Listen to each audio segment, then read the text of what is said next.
Mga venue sa bar examination sa dakbayan sa Subo gi-take over na sa Supreme Court.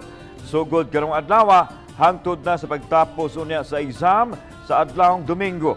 Susihon nato ang venue sa bar exam. Pinaagi nining report.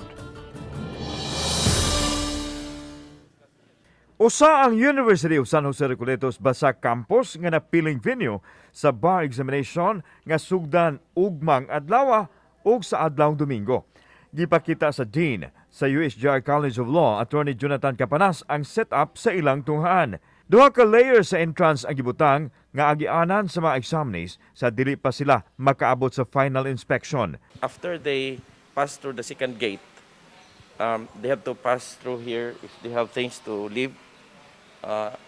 What they can bring with them is only a bag which is transparent together with their baon kato ilang food for lunch o uban nilang gamit for the exams nga pwede ma-review, pwede nila magamit transparent, dili sila kadala sa ilang gadgets. Usa ka building sa basa campus ang gihimong venue sa bar exam diin ubos nga bahin ini ang canteen nga gi-arrange ang mga armchairs nga nakadistansya usab og tag-usa ka metro. Sa ibabaw nga mga andana gipahimutang ang mga lamisa diin tag-usa ang mga bar takers adunay tagsa kasaksakanan sa ilahang laptop. Luag ang wanang sa sulod sa venue nga mamahimong kaatuan usab sa mga examinees. The reason why we decided to have it in just one building is for easy control. Dunay isolation area nga giandam kung aduna may bartaker nga magkasymptom sa COVID atol sa exam. I-isolate kini dayon bisan og negatibo pa ang antigen test. Kapin sa 400 ka mga bartakers ang gikaragdang mukuha sa examination ug mga adlaw sa venue sa USJR.